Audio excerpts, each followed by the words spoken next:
Praise the lord. మన ప్రభువైన యేసుక్రీస్తు వారి అతి శ్రేష్టమైన ఘనమైన నామములో మీ అందరికీ నా హృదయపూర్వక కృతజ్ఞత వందనాలు తెలియజేస్తా ఉన్నాను. On behalf of grace ministries Ketanakonda.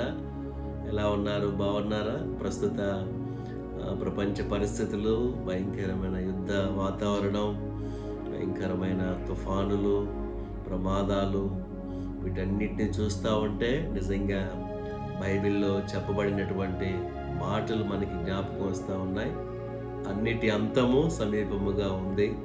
So మనం ఎంతో జాగ్రత్త కలిగి మరి ఎక్కువగా ప్రభువుని స్తుతించే వారముగా ఇంకా దేవునికి దగ్గర అవ్వాలని దేవుని వాక్యం మనకి బోధిస్తూ ఉంది.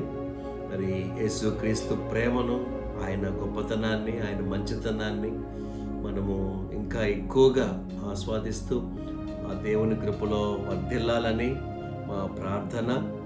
మరి నిజంగా ఆయన సిలువ మరణం మనందరి కొరకు ఆయన ఏ రీతిగా బలి అయిపోయాడో మనందరికి కూడా తెలుసు. ప్రపంచ చరిత్రలో ఎంతోమంది సిలువ వేయబడ్డారు, కానీ యేసుక్రీస్తు సిలువ ప్రత్యేకమైనటువంటిది. విలువ లేని సిలువకు విలువ తీసుకొచ్చింది ఆయన మరణం. ప్రపంచ చరిత్రలో ఎంతోమంది మరణించారు. దేశం కొరకు మరణించిన వాళ్ళు ఉన్నారు, మరి సైనికులు ఉన్నారు, వారికి అభినందనలు. స్వాతంత్ర ఉద్యమంలో మరణించిన వాళ్ళు ఉన్నారు, వారికి అభినందనలు. ఇంకా చరిత్రలో మనం చూస్తే రాజ్యాల కోసం, ధనము కోసం, ఆస్తుల కోసం మరణించిన వాళ్ళు చాలామంది ఉన్నారు. కానీ యేసుక్రీస్తు మరణం వీటన్నిటికంటే ప్రత్యేకమైంది. కారణం ఏంటంటే ఆయన మనుషులందరి కొరకు తన ప్రాణాన్ని పెట్టాడు.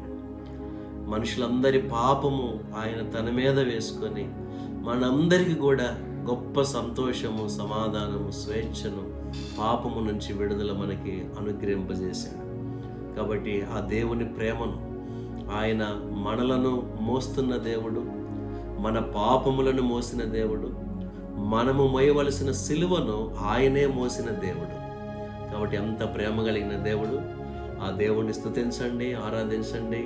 మరి ఆదివారం, Sunday is not only holiday, Sunday is holiday.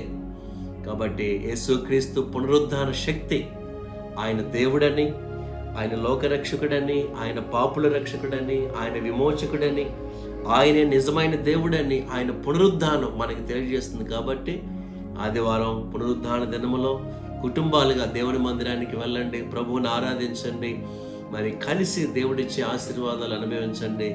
దేవుని కృప మీకు, మీ కుటుంబాలకు సదా తోడై నడిపించును గాక. May God bless all of you. Thank you so much.